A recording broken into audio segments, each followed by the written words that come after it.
Hey everyone, welcome to our first ever process video where I'm going to be going through the process of how we make the night tabards.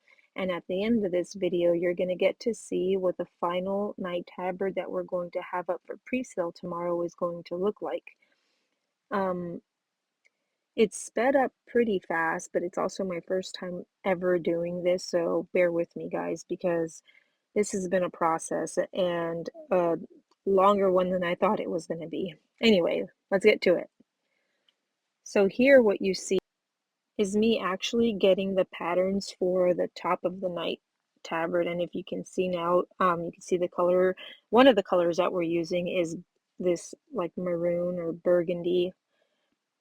I don't know what color that is. I just use those two colors interchangeably, but they're the same thing to me. Anyway, like I said, this process is sped up pretty fast because this actually takes quite a long time to get done. And if I didn't speed it up, it would be really long. So here I have those two pieces cut out, which are two pieces that go to the top of the night tabard. And then right here, I'm starting to cut the bottom pieces of what I call the skirt of the night tabard. It's not really a skirt, but it kind of fits like one. I know the angle's a little off, but it's my first time making a video like this, so I'm so sorry. You can still see what I'm doing now.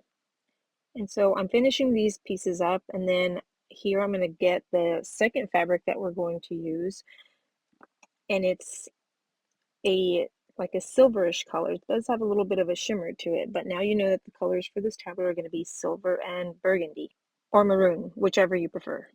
So again, I'm just cutting out the four remaining pieces to the tabard, the two silver top parts and the two silver bottom parts. Now I'm not going to start the sewing part right away because these tabards are going to have some vinyl on them. And so as soon as I'm done cutting these out, what I'm going to do is I'm going to take these patterns, I'm going to put them in my scanner, and then I'm going to scan them. And so with the scanned image of them, I can input them into Cricut Design Space, which is what I use whenever I vinyl anything. Here you see that I've already scanned them. I've already put them in Cricut Design Space for me to be able to mess with the patterns and everything. So I skipped the step where I actually scan them because nobody needs to see that. I mean, you guys get the gist of it. And this is me just trying to fit the patterns or make the patterns to size.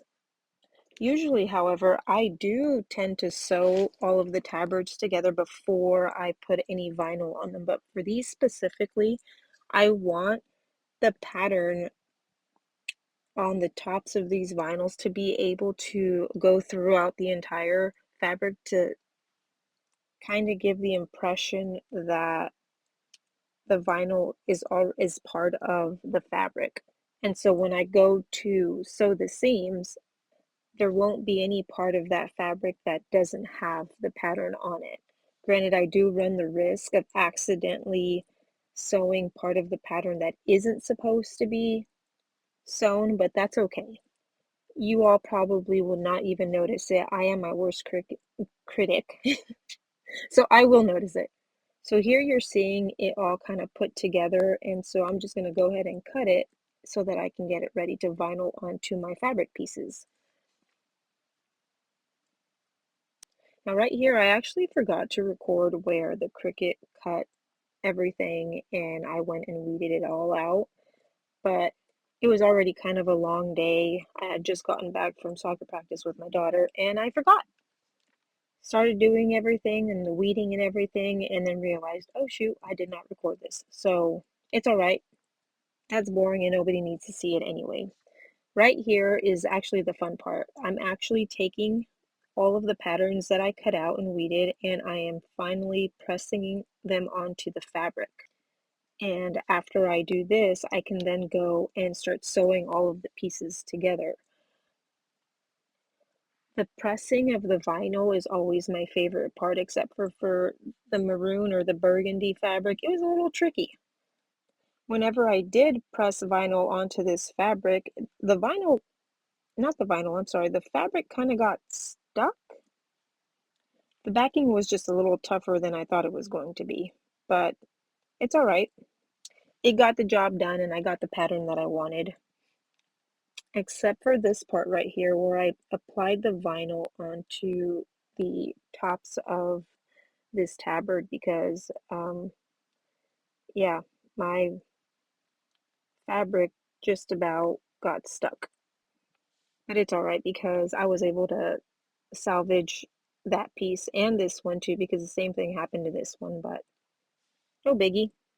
We got our patterns onto the fabric and now we have all 8 pieces that we need. So now we go to the sewing part, and then right here I'm sewing any inside seams because the moment I start sewing the tabard all together or putting it all together, I have to take turns sewing the maroon parts and the silver parts because I don't want any of the maroon thread on the silver pieces or any of the silver thread on the maroon pieces. It's very tricky. Like I said, I usually do this part first and then I go and vinyl, but for this particular tabard, we did the opposite. We vinyled first and now we're doing all of the sewing. And yes, this is kind of like the long and boring part of it all, but I guess I can just take some of this time to tell you all. I don't want to disappoint anybody, but the reveal is going to be in a picture that Sean posts, not necessarily right after this video. At the end of the video, you'll see the final product of what I made, and then after it's all said and done, Sean will post up a picture of the final product, in the form that we're going to sell it. Now, one of the things that you won't see me make is a third piece that actually goes to this tabard, and there is another piece of vinyl that we did end up adding to the top of the tabard, but y'all are gonna love it. I don't know if this is the part where it happens. No, I don't think this is the part where it happens because I'm still working on the bottom, like the skirt part of the tabard. And you can see I'm only working with the burgundy slash maroon side of this. I know I keep saying both of those colors, but I can't make up my mind which one I just want to stick with. You will see me change out the thread in just a minute to start working on the silver part of the tabard. And then even after I switch out the thread the one time, I'll have to go back and switch it again when I'm finally ready to finish up the top part of the tabard because some portions of the top have to be sewn at the very end. And I know what you're thinking, well, why don't you use the second sewing machine and just have one with the silver thread and one with the burgundy thread? Because life would be a lot easier that way, right? Yeah, it would, but for some reason I just make it hard on myself all of the time. Anyway, so here I'm finishing up that maroon part of the night tabard from the bottom, or the skirt part, and I'm going to start working now on the top of the tabard, or the burgundy part of the top of the tabard, and this part had me going nuts. I think I had to take some stitches out and re-sew it a couple times, especially because when I realized that I made a mistake, I went back and I took out the wrong seam. So I had to re-sew that seam and then take the one that I made a mistake on out and then re-sew that one. Like I said, it was a long day. I think you actually get to see my reaction and frustration right here because I made that mistake.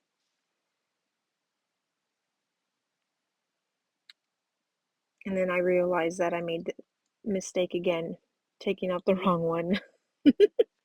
Yep, there it was. Anyway, I fixed the problem, so that doesn't matter. This is just to show you all that even somebody like me who's been making, you know, action figure clothes for a while now, even I make mistakes, especially when it's like 10 o'clock at night and you're just over with the day. But I wanted to get this done. It was my project that I was supposed to get done earlier in the week. Didn't happen. It's all right though. The important thing is that it's getting done now. And if I don't have to record this voiceover for the third time, then it I might be able to get this video out today. Like I said, I'm an amateur at this stuff. I'm not even all that tech savvy. Anyway, you can't really tell in this video, but um the top part of the tabard where the neck goes, I literally have to sew just little like half-inch lines at a time, little seams at a time, because again, if I use the same thread throughout the whole top, you're going to be able to see the burgundy or maroon thread on the silver fabric. I know, I keep saying burgundy and maroon. I'll just say maroon from now on. Anyway, we're starting to see the light at the end of the tunnel here, because as soon as I'm done with these last few stitches of the maroon, then I get to switch the thread out and start sewing all of the silver pieces. Then I'll repeat the process with the silver pieces, just sew all the seams and on all the sleeve seams and the neck seams, and everything is done. Then I get to put all of the pieces together. So I'll be able to sew the sides down for the top of the night tabard, and I'll be able to sew the two pieces of the night tabard skirt together. But you will also see with the final reveal of this night tabard that it's not all the sewing that I end up doing. But thank God, because I think the final reveal of it turned out so much better than I thought it was going to. Now here, I think what I'm doing is I'm pinning the top of the night tabard where it's going to have, you know, that bottom seam.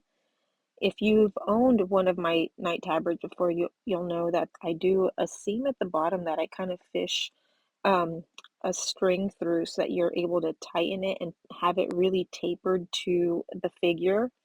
And that's what I'm doing right now. And usually I don't mind if the thread of that seam is opposite the color of the fabric, but for this tabard, I really wanted the thread to just coincide with the fabric color in every way. I really don't think it mattered though, because you can't see it. Like when you actually put it on the figure and you taper it, and then you put that little plastic piece that goes between the top and the bottom of the figure together, it blocks it, so you can't even see it. But it looked cute, like off the figure. I mean, I don't know if that cute is the right word. It looked good. That's what it was. It looked good. I think right here I'm putting the skirt or the bottom of the tabard together finally, and I'm going to sew the sides down so that that tapers down and it fits nicely on the figure. The peg goes through it and everything. I don't think you'll be able to see me put it on the figure, but here I go again, changing out the thread so that I can finish the top part. And then as soon as I'm done sewing that top part, I'll be done. And you do see me laughing in these little areas because Sean is making me laugh, and he thought he was in the frame of the camera, but he wasn't. He was off to the side. But the fact that he was trying was funny to me. He was tired too. I think we were all tired at this point.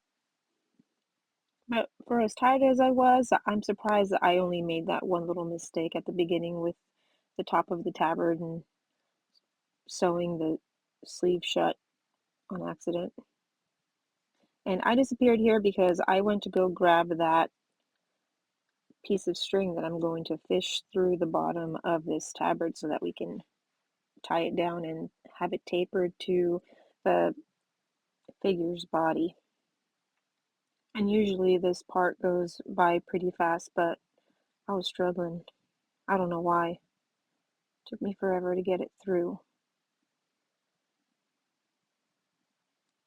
There we go. Got it through. Now I just got to do that one last stitch and we're done. We're done with this night tabard. You'll be able to see the finished product right now, at least of this, in the last little frame of this video. But you'll get to see the picture that Sean takes